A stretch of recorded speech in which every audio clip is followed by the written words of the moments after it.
हम लोग बात करने जा रहे हैं कि हुज्जतुल विदा के मौके पे जब सरकार दो आलम सल्लल्लाहु अलैहि वसल्लम अपना आखिरी हज करके आ रहे थे, तो वहां पर जितने भी सहाबा थे उनको रोक के उन्होंने कुछ आखिरी जमाने की बातें बताई थी कि जब मेरे बेटे मेहदी का ज़हूर होने वाला था उससे पहले क्या वाक़यात आएंगे, किस तरीके से पेश आएंगे, क्या वो ओरिएंटेशन होगी, आखिरी वक्त वो कितना मुश्किल वक्त आ जाएगा लोगों पे, क्या क्या होगा लोगों के साथ, क्या चीजें जो हो चुकी हैं, क्या चीजें जो रसूलुल्लाह ने फरमाया होने वाली हैं, कितना ज्यादा क्रिटिकल मामला है, क्या क्या बताया था, इस सब पे एक बहुत जरूरी वीडियो नजर आ रही है। आप वीडियो देखिए, इस सब पे आज हम बात करेंगे।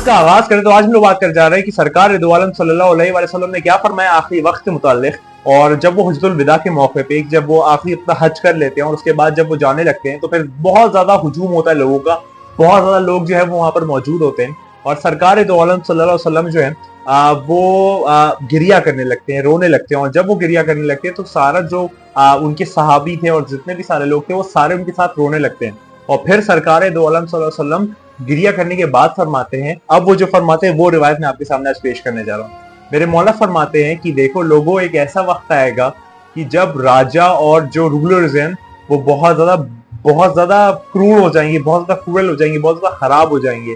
और जो अमीर लोग हैं वो बहुत कंजूस हो जाएंगे और जो इल्म वाले लोग हैं जिनके पास हिकमत है वो बहुत ज्यादा लालची हो जाएंगे और उससे दुनिया पोजीशन चाहेंगे, यानी कि दुनिया की अच्छाइयां चाहेंगे, माल चाहेंगे, दौलत चाहेंगे, इज्जत चाहेंगे, आबरू चाहेंगे, ये सारी चीज चाहेंगे जिनके पास इल्म है। यानी कि जो इल्म वाले लोग हैं वो बहुत ज्यादा इस दुनियावी मामलात में पड़ जाएंगे। उसके बाद जो गरीब हैं या गुरबा लोग हैं वो लोग दिखावा करने लगेंगे, यानी कि जो फकीर है, जो फुरका है, जो असल में फकीर है या फिर जो सही में अब एक तबके का सबसे निचला आदमी है वो असल में दिखावा करने लगेगा, असल में वो ऐसा नहीं होगा।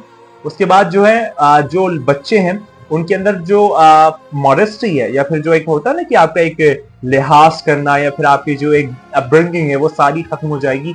वो मॉडेस्टी उनके पास होगी नहीं, बहुत ज्यादा बदतमीज हो जाएंगे, बहुत ज्यादा नाफरमान हो जाएंगे।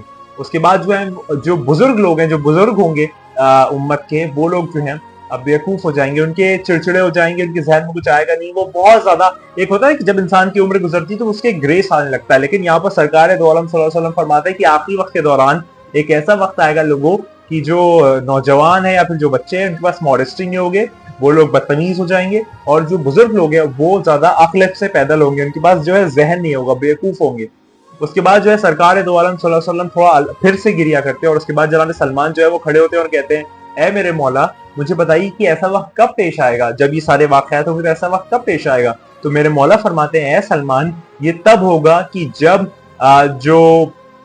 जो अच्छे तबके के लोग हैं या फिर जो अक्लमंद लोग हैं वो खत्म होने लगेंगे, यानी कि अखले जो है वो एकदम पस्त होने लगेगी, खत्म होने लगेंगी।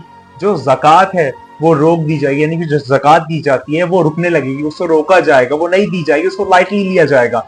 और जो हराम चीजें हैं उसको आराम से खुलेआम प्रैक्टिस की जाएगी, यानी कि शरीयत के एतबार से जो भी चीजें हराम करार दी गई हैं इस्लाम की रूह से, शरीयत की रोशनी से, वो सारी चीजें ओपनली प्रैक्टिस की जाएगी, उसमें कोई शर्म और हया नहीं होगी।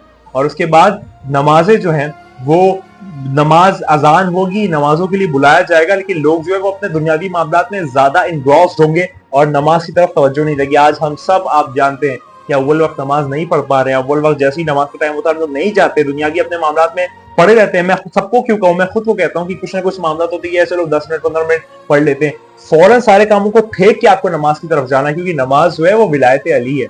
अमीरुल मोमिनीन की एक रिवायत की रोशनी बता रहा हूँ कि जो नमाज है जाहिर जो आप देखते हैं वो नमाज है, बातिन उसका विलायत अली है, यानी कि सब्र जो है वो जाहिर सब्र है, उसका बातिन ये जो असल है वो रसूलुल्लाह सल्लल्लाहु अलैहि वसल्लम की रिसालत है।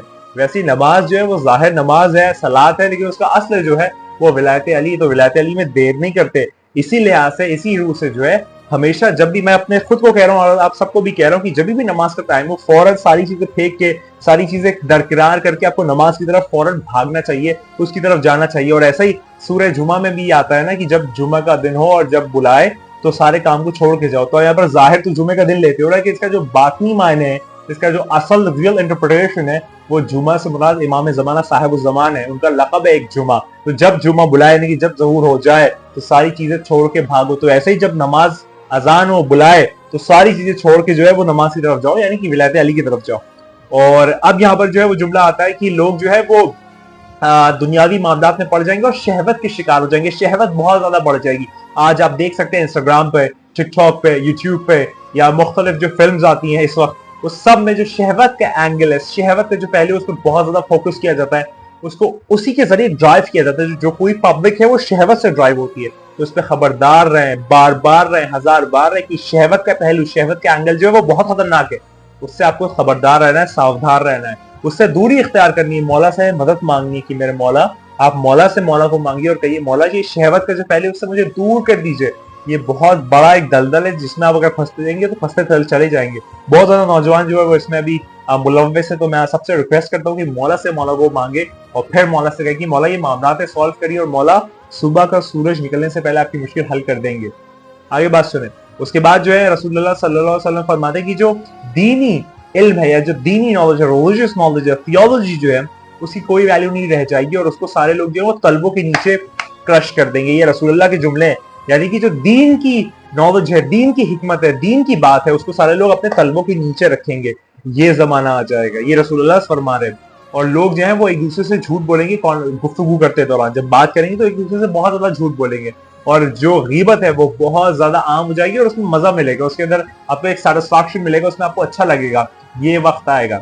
उसके बाद जो है लोग कभी भी जब भी उनको मौका मिलेगा और कभी भी वो मौका तलाशेंगे तो इलीगल प्रॉपर्टीज को फौरन एक्वायर कर लेंगे, यानी कि जैसे उनका हिस्सा है भी नहीं लेकिन थोड़ा सा बस मामला बन रहा है, फौरन इतना झपका लो और इतना एरिया अंदर कर लो। ये वक्त आ जाएगा कि जो उनकी प्रॉपर्टी है भी नहीं, जो उनका एरिया है भी नहीं, वो भी जो है वो इन कर लेंगे और वो वाला जो हिस्सा है वो भी अंदर कर लेंगे। तो ये वाली भी जो चीज है वो होगी। मौला यहाँ पर आगे फरमाते हैं, रसूलुल्लाह सल्लल्लाहु अलैहि वसल्लम ये फरमाते हैं कि जो बड़े बुजुर्गान हैं या जो बड़े लोग हैं, उनकी जो रगबत है, उनकी जो उनसियत है, उनकी जो एक अफेक्शन है यंगस्टर से, वो खत्म हो जाएगा। और ऐसा ही वाइस वर्सा होगा, जो यंग है वो बड़ों से रगबत नहीं रखेंगे और जो बड़े हैं वो छोटों से रगबत नहीं रखेंगे। वो रगबत का पहलू, वो कनेक्शन का पहलू, वो एक आप कैसे एम्पैथी का पहलू जो है वो खत्म हो जाएगा। ऐसा एक डिस्टॉर्टेड टाइम आएगा, रसूलुल्लाह सल्लल्लाहु अलैहि वसल्लम ये फरमाते हैं। और इसमें बहुत ज्यादा मजीद लगी, बहुत बड़ी एक रिवायत है, लेकिन मैं मेजर बातें कवर कर देता हूँ। और उसके बाद रसूलुल्लाह सल्लल्लाहु अलैहि वसल्लम ये फरमाते हैं कि देखो, ख्याल रखो कि जब ऐसा वक्त आ जाए तो खुदा का जो कहर है वो बस बर्पा होने वाला है, यानी कि खुदा का पनिशमेंट जो है वो आने वाला है।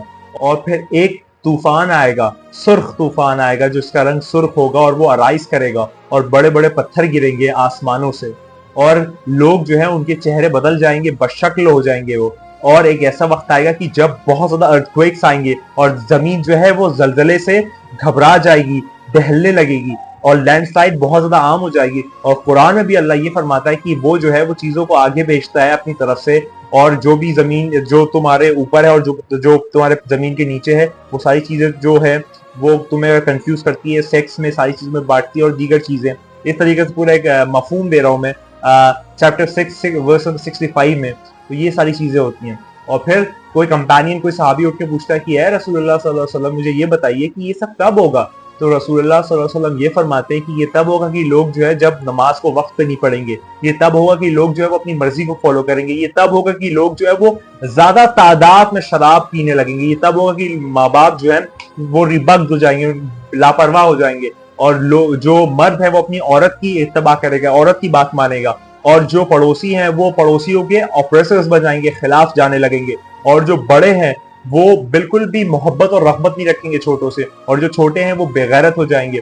और ऐसा वक्त आएगा कि लोग जो हैं जब अपने बड़े बड़े मकानात बनाने लगेंगे, और जो जो गुलाम है वो उनको दरकिनार किया जाएगा, उनको भगाया जाएगा, और जब फॉल्सहुड बहुत ज्यादा आम हो जाएगा, और जब एक दूसरे जलन जो है वो बहुत ज्यादा बढ़ने लगेगी, यानी कि भाई सगा भाई सगे भाई से जलन करने लगेगा, और जो एक सिंसियरी है, यानी कि एक सिंसियर होना, अपराइट होना किसी भी चीज को लेके, वो खत्म हो जाएगा, वो डिमिनिश हो जाएगा, और जो जिना है वो बहुत ज्यादा आम हो जाएगा, और जो अच्छी औरतें हैं वो खत्म हो जाएंगी, और जो बदतमीज और बेगैरत औरतें हैं वो बहुत ज्यादा तादाद में बढ़ जाएंगी, और जो दिल हैं जब वो बहुत ज्यादा तकब्बुर से भर जाएंगे, और जब वो बातें की जाएंगी कि जो कि हराम है, और हराम को हलाल समझा जाएगा और हलाल को हराम समझा जाएगा, और जो क्राइम्स हैं और जो बुरी बातें हैं वो उसका तादाद है बहुत ज्यादा इजाफा हो जाएगा, और जो मर्द है वो सिर्फ अपनी वाहवाही करना चाहेगा और अपनी दौलत और अपनी आबरू के बारे में सोचेगा। और जो गुनाह है उसको एक तरीके से कल्चर समझा जाएगा और एक तरीके से बहुत अच्छी चीज समझा जाएगा कि भाई ये तो एक फैशन का पार्ट है और ये तो एक एक्स फैक्टर है जो मुझ में है, और वो ओपनली किया जाएगा। और जब ये सब होगा तब तुम देखोगे कि वो वक्त आ गया और ये सब कुछ तब होगा। और जो पाक दामन वाले लोग हैं उनको भगाया जाएगा और जो बुरे लोग हैं उनको बुलाया जाएगा। और मस्जिद जो है वहां पर नमाजों की जो अजान है वो गूंजेगी, लेकिन वहां पढ़ने वाले जो है वो गिनती के कुछ होंगे। और एक मोमिन वो मोमिन है कि जो इस जमाने में खामोशी से रहे और अपनी नजरें नीचे झुका के रखे और अपने आप को बस साबित कदम रखे, वही मोमिन मोमिन है।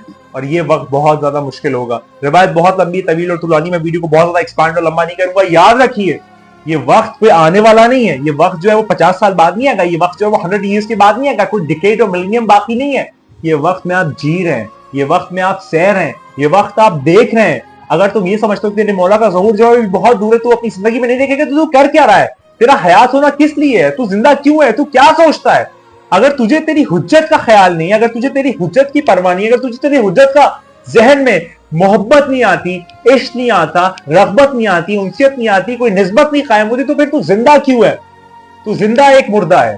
तू कर क्या रहा है? ये वक्त बहुत दूर नहीं है। तुम लोग समझो, वापस आ जाओ। अगर कहीं इधर उधर निकल गए हो, ये बात जान लो, पहचान लो, मान लो कि ये वक्त दूर नहीं है, बहुत ज्यादा फासले पे नहीं है। ये वक्त में तुम जी रहे हो, ये सारी चीजें हो रही हैं, ये वाली बात हो चुकी है। वो आने वाला है, वो बहुत जल्द आने वाला है। इसलिए मैं बार बार कह रहा हूं, 1000 बार कह रहा हूं, लाख बार कह रहा हूं कि देखो वक्त वो आ गया है, वक्त नहीं मिलेगा। अभी भी वक्त है कि पलटो अपने असली की तरफ, पलटो अपने मौला की तरफ, पलटो अपने आहा की तरफ, पलटो अपने सरदार की तरफ, पलटो अपने रहनुमा की तरफ। वो जो आने वाला है वो बस आने वाला है। कोई ये तो नहीं कह सकता कि कब आने वाला है, लेकिन ये 100 साल, 50 साल, 10 साल की बात नहीं है, वो बस आने वाला है। तो एहसास तो कर, इस बात को बार बार तो कर, 4 बार तो कर कि वो आने वाला है, वो बहुत जल्द आना। तैयार हो जा इस बात पे, बार हो जा, बार बार हो जा, लगातार हो जा कि तेरे, मेरे और हम सब के मौला आने वाले। याद रख कि तू नहीं है, बस वही है। खुदा को याद करो यार, खुदा को याद करो। खुदा हाफिज।